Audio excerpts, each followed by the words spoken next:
Yoshlar bandligini ta'minlash, mavjud talab va taklifga asosan yangi ish o'rinlarini yaratish dolzarb ahamiyatga ega. Abu Rayhon Beruniy nomidagi Urganch davlat universitetida karyera kuni loyihasi doirasida tashkil etilgan bo'sh ish o'rinlari mehnat yarmarkasida ana shu masalaga yana bir bor e'tibor qaratildi.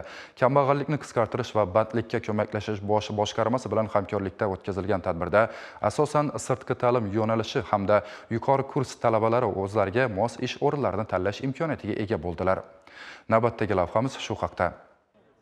Mehnat yarmarkasida 500 tadan ortiq korxona va tashkilotlar o'zida mavjud bo'lgan 4000 ga yaqin bo'sh ish o'rinlari bilan qatnashdi. Yarmarkada oliy ta'lim muassasasida tahsil olayotgan jami 2000 nafardan ortiq ishsiz, shu jumladan sirtqi ta'lim yo'nalishidagi talabalar ishtirok qilishdi. 100 nafarga yaqin ishsiz yoshlarga turli korxona va tashkilotlardagi bo'sh ish o'rinlariga ishga joylashish uchun yo'llanmalar berildi. Unda qatnashgan yirik tikuvchilik korxonalari shu yerning o'zida 40 nafarga yaqin talaba yoshlarni ishga qabul qildi. Bundan tashqari 15 nafar ishsiz yoshlarga kasb-hunarga o'qitish markazlarida tikuvchilik yo'nalishida o'qish uchun yo'llanmalar ham berildi. Universitetimizga yildan yilga abituriyentlarning qiziqishi ortib bormoqda. Buni qabul kvotalarining ko'payishi, sohalarning rivojlanishi bundan dalolat beradi. 8000 ga yaqin bitiruvchilarimiz mavjud. Mana bugun universitetimizda viloyatimizdagi ishlab chiqarish korxonalari, axborot texnologiya yo'nalishi bo'yicha, IT sohasi bo'yicha ishlab chiqarish korxonalari, tashkilotlar yarmarkasi bo'lib turibdi.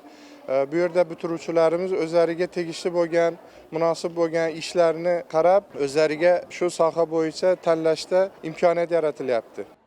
Har bir fuqaro, qolaversa, puxta bilimga ega bo'lib, bir necha xorijiy tillarni o'zlashtirgan yoshlar yuqori daromadli ish o'rniga ega bo'lishni istaydi. Bunday bilimli yoshlarning tadbirkorlik ko'nikmasiga ega bo'lib, ushbu faoliyatni boshlashga ko'maklashish lozim bo'ladi. Yarmarkada talabalarga aynan shu borada ham mehnat qonunchiligi bo'yicha huquqiy maslahatlar berilib, davlatimiz tomonidan yaratilgan imtiyoz va qulayliklardan xabardor qilindi. Kambag'allik qisqartirish va bandlik bosh boshqarmasi tomonidan bandlik bo'limlari bilan birgalikda bu bitiruvchi yoshlarni bandligini ta'minlash uchun bo'sh ish o'rinlari mehnat yarmarkasi tashkillashtirilib, bunda 4000 dan ziyod bo'sh ish o'rinlari bilan qatnashyapmiz. Yana bularga ish o'rinlarini taklif qilish jarayonlarida huquqiy maslahatlar bilan qiziqqan yoshlarni hamda hunarmandga qiziqishi bor bo'lgan yoshlarni ham tanishtirib boryapmiz. Bu bitiruvchi yoshlarni mutaxassisiga mos bo'sh ish o'rinlari topmagan taqdirda tadbirkorlikka jalb qilish ham yo'lga qo'yilgan.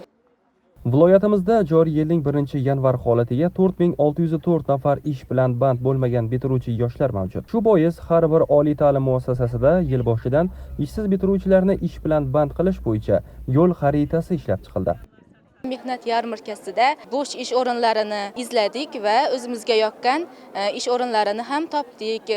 Misol uchun men tikuvchilikka ham qiziqaman va o'zimga mos ishni topdim va buni o'rganishga harakat qilaman. Maktabgacha ta'lim yo'nalishida o'qiyman va o'qishni tugatgandan so'ng jajji bolajonlarga kiyim tikib berishni o'zimga maqsad qilib olganman. Yarmarka davomida ma'naviyat va ma'rifatni ulug'lovchi sog'lom turmush tarziga rioya qilish mavzularidagi suhbatlar, turli xil ko'rgazma va qo'l mehnati namunalari namoyishi tashkil etildi.